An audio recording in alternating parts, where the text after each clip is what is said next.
Hey, what's up, everybody? One coach's opinion. Let me take this out. Remember, it's my opinion, nothing else.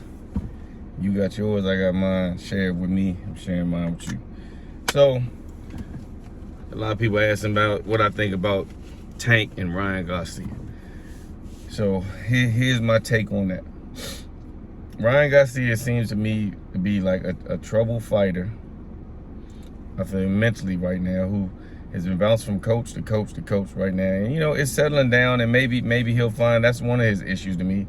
And if you bounce from coach to coach to coach, it might not be the coach. It could be you. So, but he is successful in what he's doing to getting where he's doing. So, and they're putting the right people in front of him. Smaller guys that aren't that much of an offensive threat. Fortuna, I'm not taking anything from him, but he was more of a smaller fighter. You know what I'm saying? You could really see the size difference in the ring. So with Ryan, to me, he's a totally offensive fighter. He's tall for that division. He's wiry. He does know how to use his range offensively. Defensively is where his problem's going to be. If he gets on the rope, he has problems. He can't fight off the ropes. He really, when he goes backwards, his defense isn't tight. It's kind of reaching out, trying to push guys and keep them at a certain level. It's not really protecting itself.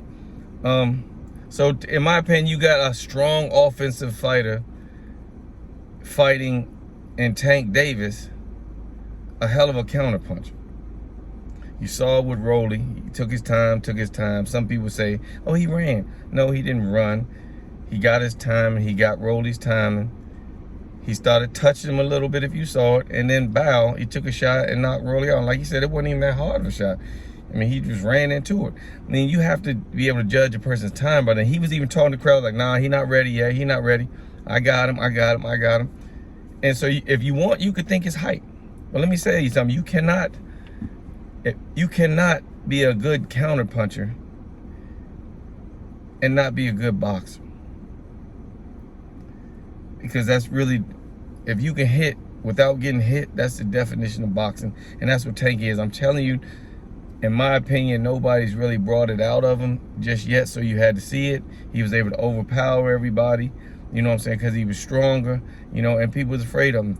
So some people would say, I argue like a coach in my gym every night, he likes Ryan Garcia. Some people say, well, Tank,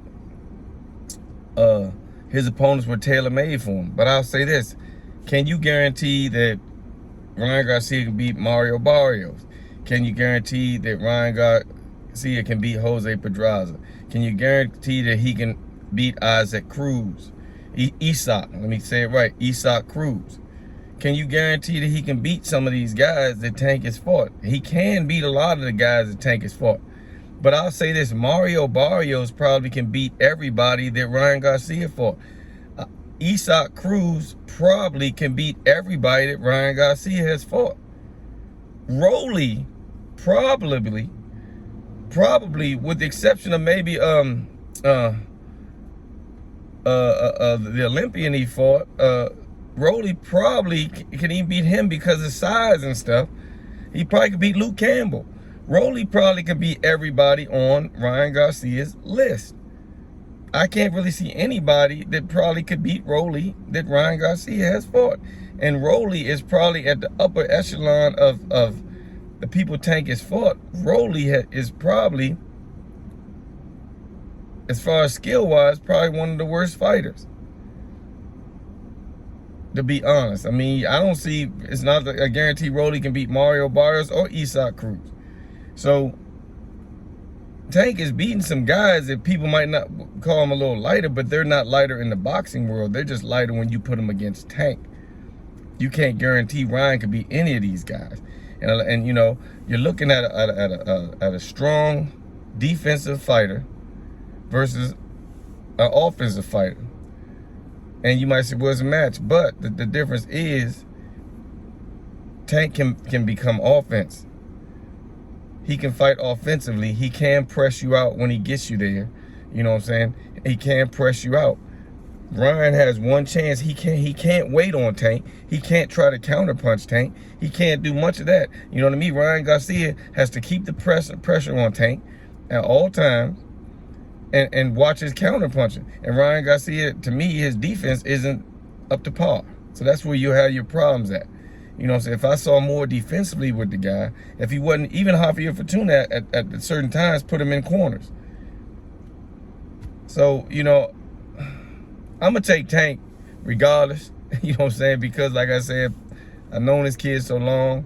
So, but it's my opinion that Tank would have a better chance beating Ryan Garcia.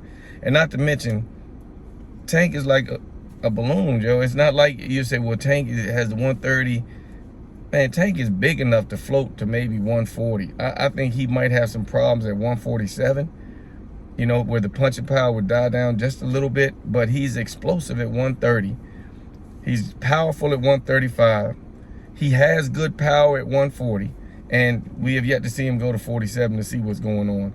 I don't think with his size, I think his body, because it's not like he gets taller.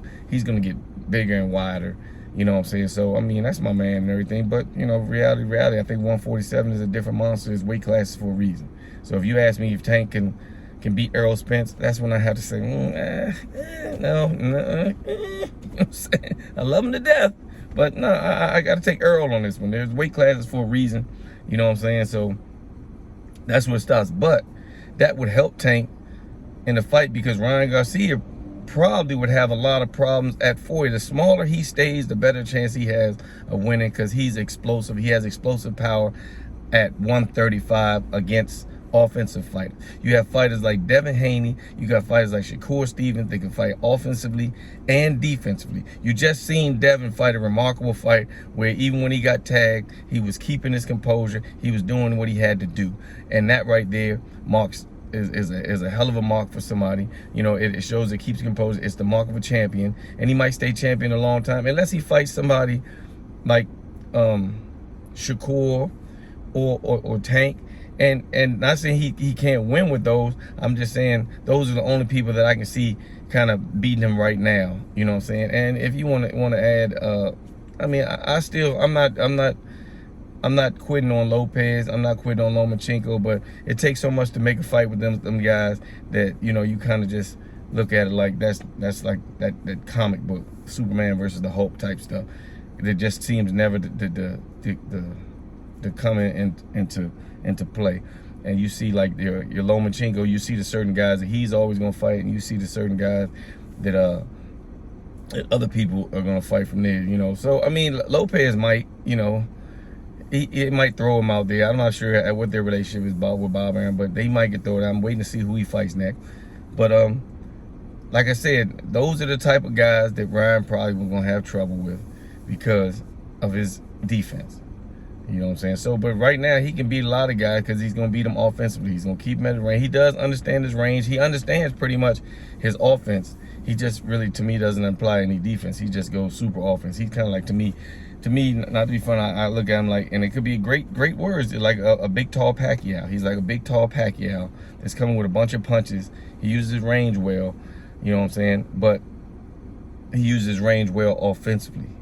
He doesn't really keep his range for defense. He uses his range offensively. He knows how to stand there and hit you. As long as he's punching, he has his range. But if you ask him to move back and stop punching and defend himself, that's where the trouble's going to kick in with Ryan Garcia.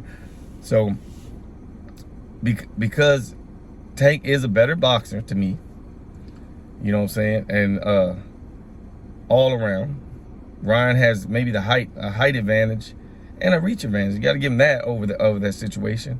But Tank moves a lot. He's elusive. And a lot of people have the reach advantage over him. You know what I'm saying? And, you know, a lot of people have a height advantage over him too. You know, Barrios had a pretty good height advantage over him. You know what I'm saying? Maybe a better height advantage than Ryan Garcia. I have to check and see which one of those guys are taller. But Barrios wasn't a short fighter at all. So we don't know if the height's gonna give Tank a problem. So I'd pick Tank just because of who he is. I'll give you that. And say if I didn't know him, I'd pick him because I can see the counterpuncher in him. And you're not going to be a counterpunchers are guys who know timing you know what I'm saying, who know what punch to throw, you know what I'm saying, and they're good. That means you have to be alert, you have to be on point, you have to pay attention to become a good counter puncher, you know. Somebody just put up a little tiny video of Tank when he was like, looked like 8 years old, sparring without a headgear with a kid. You know what I'm saying? I think I remember the kid. I think the kid was Mike something. And he counterpunched him. You know, he rocked back and threw his left hand. So this kid been counterpunching. He's been doing this since he was a young kid.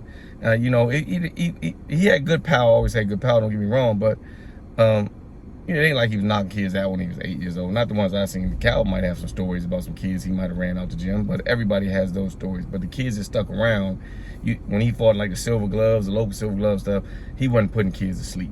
So I can say that. But he has been counterpunching for a while, and he can box. He's won tournaments boxing, not knocking people out. You know what I'm saying? So it's a side of Tank that people have failed to see because nobody has made him see that yet. You know what I'm saying? Nobody's gone in there and made him see it. I mean, Barrios did a little bit. You should have saw a little bit of boxing with Barrios. You should have saw a little bit of the movement and not getting hit with Rolly. Rolly normally hits people. You know what I'm saying? I mean, I knew he was kind of too wild.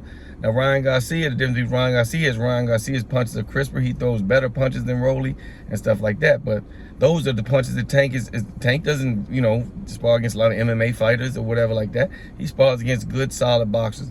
The kid does have a good counterpunch system going on. And for that reason, I would choose Tank over Ryan Garcia. And that's all I really have to say about it. Y'all let me know how you feel. One coach's opinion. I'm out. Tank versus Ryan Garcia. I'm taking Tank.